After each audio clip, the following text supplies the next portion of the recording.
So we got top 5 storylines for this offseason with Major League Soccer. Kick it off with number 5. It's been a busy offseason for all, but we got to start with Inter Miami. They are remaking the club around Lionel Messi. They have him in place, Sergio Busquets. But how are they going to improve from last season? Well, Javier Mascherano is in as a head coach, and Guillermo Hoyos, who Messi has called his footballing godfather, he has taken over as the lead role in the front office after initially joining the club as an academy director of methodology. So now he is leading the first team. That is a guy that Messi trusts. Javier Mascherano is one of his close friends. That's a guy Messi trusts. This is Lionel Messi's team, and we'll see exactly how they are in 2025. Well, Tom, I hate to bring this up for Inter Miami, but their biggest issues have been defensive issues, back line issues, goalkeeping issues. Have they addressed any of those this offseason, or will they come summer?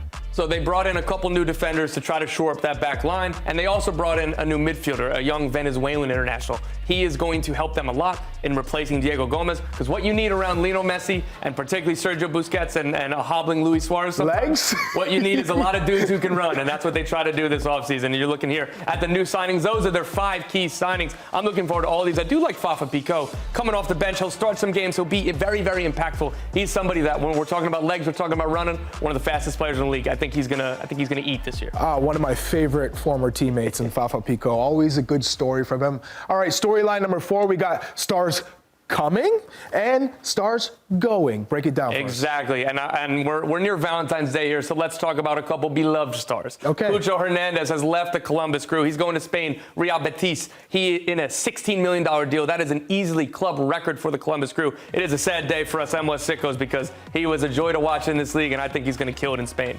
But we do have a beloved star coming back. Miguel Almiron has re-signed with Atlanta United in a deal that came together pretty quickly. Charlotte FC were trying to sign him. Then they ended up pivoting to Wilfried Zaha. And Atlanta said, hey, Miguel Almiron's available. We would love to have him back. Chris Henderson, he took over as sporting director this offseason. The first thing he told Garth Lagerwey, we need to sign Miguel.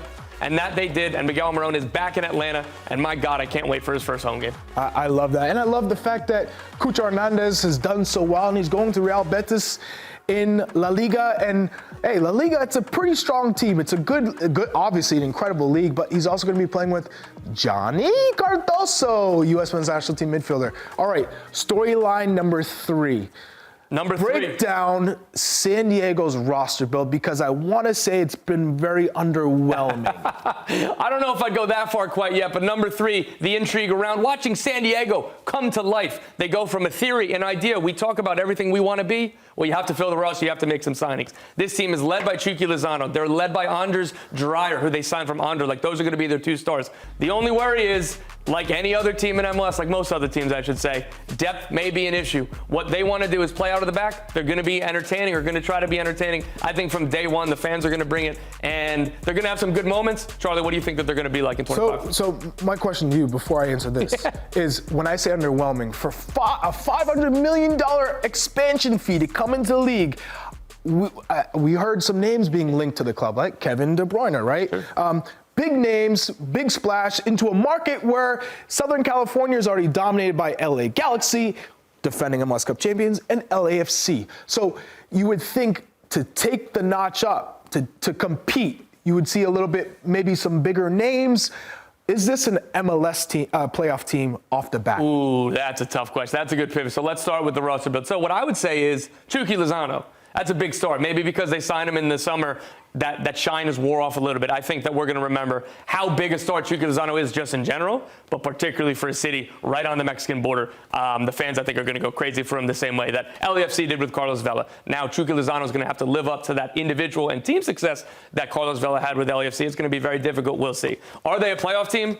Man, it's easier to say no. I'm going to lean that way because there's just too many unknowns with this team. I could absolutely see them putting it all together, hitting the ground running. Things go very well. But it's not easy to be an expansion team in MLS. And you look at some of the other teams, Dallas signing Lucho Acosta, Austin spending $30 million over the last 2 windows for attacking talent. Those are 2 teams that missed the playoffs last year, and they're completely reloaded. It's going to be really, really difficult to get over that playoff line. A lot of good teams around them. So I'm going to lean with no, and they can clip this when they make the playoffs and make fun of me. I think they're going to struggle. I don't think it's going to go as well as it did for St. Louis. Certainly not as Atlanta and LAFC when they came into the league. So I think it's going to be a bit of a struggle. Maybe not as bad as we saw Cincinnati struggle, but I think it's going to take some time. All right, transfer records, storyline number 2. I think MLS has opened that checkbook and spent the cash. Yeah, we got several new transfer records in MLS this offseason. First and foremost, the biggest one, Atlanta United signed Emmanuel Latte Lath from Middlesbrough for $22 million up front. The record was already broken earlier this offseason by FC Cincinnati. Kevin Denke came, $16.2 million. And Atlanta said, that's it? We'll go $6 million more than that. And we got some add-ons on top of that. Did they overpay? I think even they'd admit it was a little bit of a steep fee, but you can't reinvest that money into different places on the roster. So they said, this is our guy. We're going to go get him. And they got him. And with him and Miguel Almiron, that's going to look pretty cool. The outbound transfer record has been broken as well. And this isn't even a player who was just playing in MLS. This was John Duran. As part of a sell-on clause of the Chicago Fire, when John Duran moved to Saudi Arabia, they got another $8.7 million. And the deal is $30.7 million. Well done, Chicago Fire. Second place in my accounting is Alphonso Davies at $22 million, which goes to show how valuable that sell-on clause was for Chicago Fire. And then in the internal market, the allocation trade are still happening despite the cash trades that we've already talked about earlier on the show. There was the biggest trade for allocation money this winter, too. Your New England Revolution acquired Leo Campana from Inter Miami for $2.5 million in GAM up front, plus another $750,000 in add-ons. So the money's flying around. I love it. I think he's going to fit so well there. This is a guy that, as long as he has his service, which he will, and as long as he has the playing time, which he will, he's going to score a lot of goals. I think it's a great move by the New England Revolution as well. All right, number 1. The biggest storyline for you. Give it to me. Maybe this is just recency bias because it's what I've been making a whole lot of phone calls and texts about, particularly the last few weeks. The musical chairs of designated player number 10s in MLS. So, Lucho Acosta, that was the first domino to fall. He's at FC Dallas. He's a former MLS MVP, and last year he might have been even a little bit better than his MVP season, but not quite enough to get past Lionel Messi. So that's a new MVP playing for Dallas. That is the new face of their new team. So he leaves Cincy, which freed up Cincinnati to turn to Portland Timbers and say, we want Evander. Here's $12 million plus add-ons. Your MVP finalist is going to come to us. He's a 26-year-old. I think he's going to be excellent with FC Cincinnati and their remade front line. I just talked about Kevin Denke. Briefly was a league record transfer, and now Evander is in that attack, and I think he's going to put up a ton of goal contributions. Questioning, why would Portland allow a player like Evander to leave? So he wanted out. He kind of was incendiary. The relationship broke down between his camp and the front office. What I was told is the coaching staff and Evander were still tight, and that kind of helped them get through the end of last season. There were bad contract talks. Portland put a very lucrative offer on the table, something that would have had him paid more than Denny Bouanga. But Evander and his camp felt like there were broken promises, some stuff that he hasn't specified yet. Maybe he will when he gets to Cincinnati. But that was the move. They would have wanted to send him to Europe. What I was told is there wasn't many offers. So he stays in MLS with FC Cincinnati. FC Cincinnati get a proven MLS MVP candidate. And oh yeah, the Portland Timbers already had the replacement. They have signed attacking midfielder David DaCosta from Lens for a deal worth around $6 million.